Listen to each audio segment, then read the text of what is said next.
So, my good people, I'm gonna try to make these 15 minutes to the max. But there's a lot. I'm gonna try to treat it like the movie that I'm gonna make. This is episode one. Um, I'm gonna take you back to when we met, 2007, at my cousin's wedding. He introduces me to I to know to be my wife. Remember that because that's going to be extremely important later on. My cousin introduced me to my wife at his wedding. She was a bridesmaid whom she told me that she really didn't know this person. They had hung out a couple times, but she didn't know she was in a sorority. She didn't know this. She didn't know that. She didn't know this. So she didn't understand why she was in the wedding like she was. This is what she told me. That weekend, she was popping up everywhere. Once we was introduced, she was here and she was there and she was there at the rehearsal dinner. Boom, right there in my face, and boom, the morning of the wedding, she come knock on the groom and the groom and the groomsman's door, and boom, she was there at the dinner after the wedding, and boom, she was there on the dance floor. She just made herself present. She was everywhere. To the point where we talked. After the wedding, we hung out. She made sure of that. And, I guess I could rewind a little bit farther back, but there is so many branches on this tree that there's going to be stuff left out. I supposedly had a date for that wedding. And at the last minute, she just, couldn't go. But we end up talking, and we hung out for the rest of the night after the wedding, that is. And oh man, we hung out, and I ended up spending the night in her hotel room. Now, I lived in this city that the wedding was at. My cousin him and his bride-to-be was from Arkansas. And I lived in the capital. They all came from Texas. And just tell me if some of these states are ringing a bell, because these are some of the states that were called in these tarot card readings.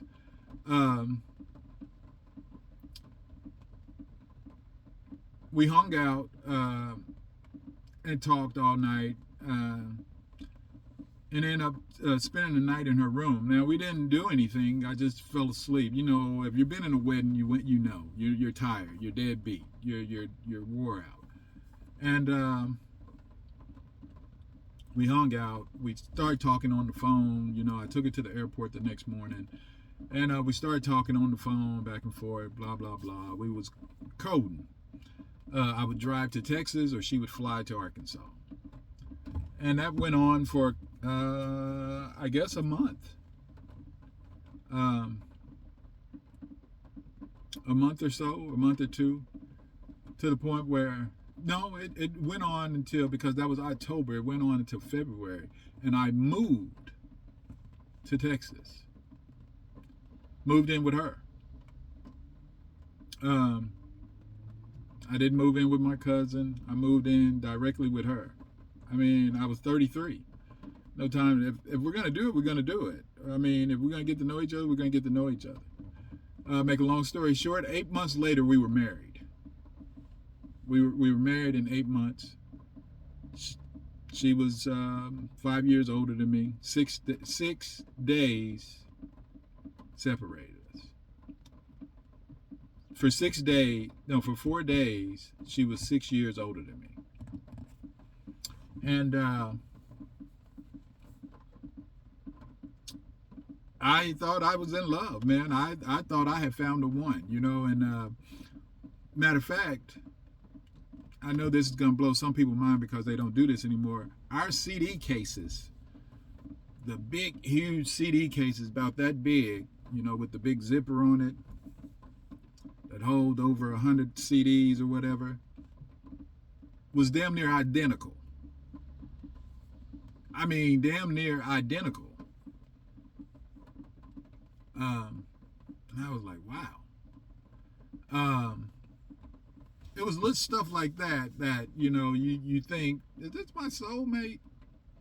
And everything was perfect. Everything was good at first. Everything was outstanding. And a couple years into our marriage, we go to the fair. This was the first red flag.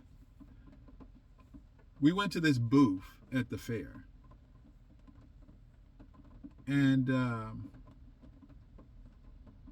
what is it called? Compatible. It was a compatible booth where you put your information in, she put her information in, and to see if you're compatible. You get a printout.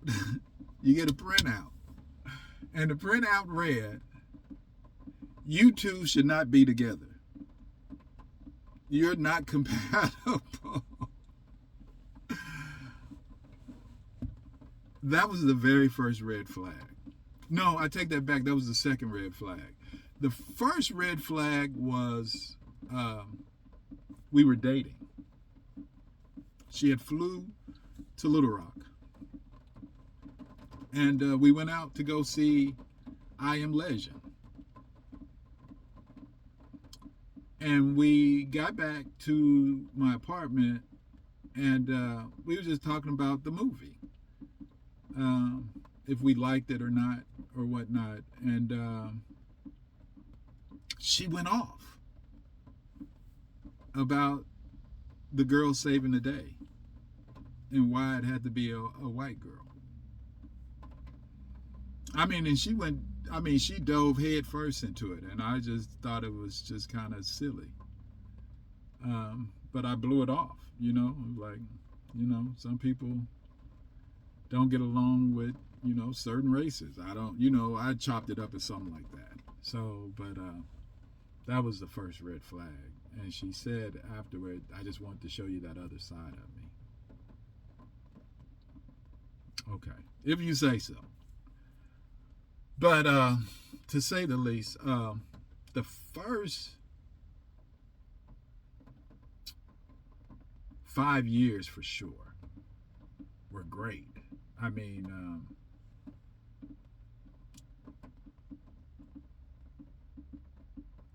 take that back. When I first moved there, I need to write this stuff down so I can follow it, and it'll be, 15 minutes for sure. But the first moment I got there, my ex gave us hell.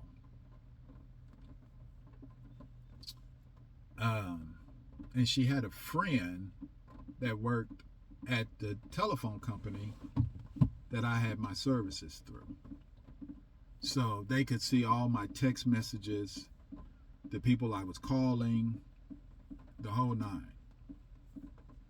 And that caused fights between me and my new person. And because then she started looking at me like, what type of person are you if you're dating a person like that?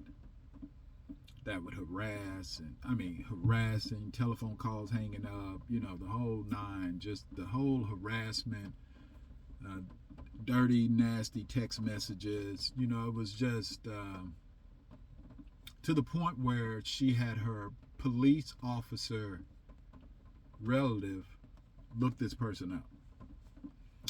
The relative came back and said, oh, she's got assaults and blah, blah, blah, and blah, blah, blah. And and really had her looking at me like, what type of person are you to be dating a person like this?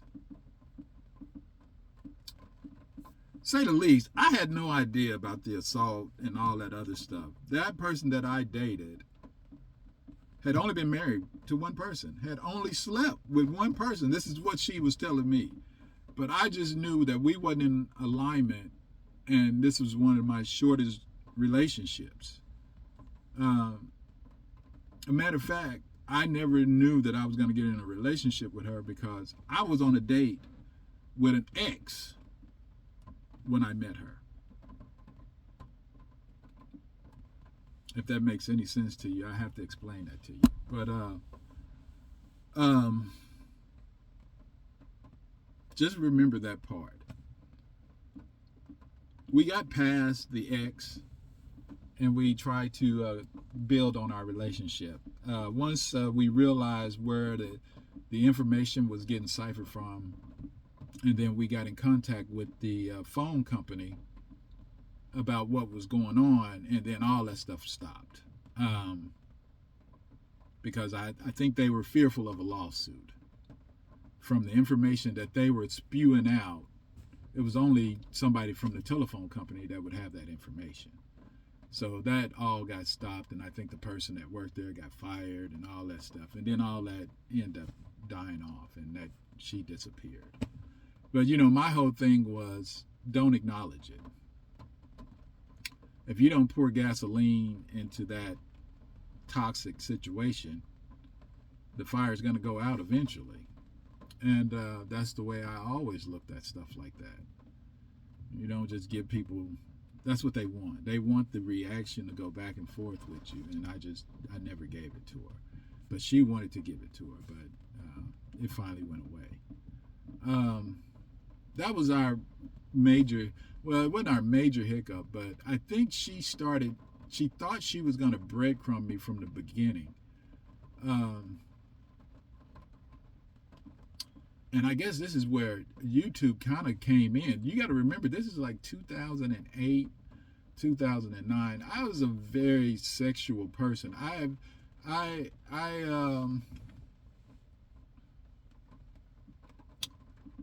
like to please. Let's just say that. I will please whoever I'm with. And I think she tried to pull away from me. And at the time, there was twerk videos out of this world on YouTube. And like I said, I am human. I think God's greatest creation was leggings. But I don't anymore, but I did at that time. And leggings wasn't even that big at that time. But there was a lot of twerk videos on YouTube. And when she started breadcrumbing me then, I don't think I reached out to one of them. I just commented on one of them's videos, and she replied. And we started going back and forth. And she found the conversations. And I think that's when she changed back to,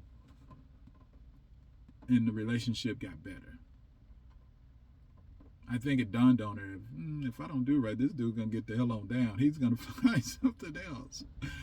So I think the relationship got better then. And for the next 5 years, it was good. 5-6 years. Well, we got married 2008, so the next 6 years. 2014 is when it went downhill. And at this time, we had married. We were married. And if you're married, you go through things and you work them out if you want the marriage to work. And if you don't work them out.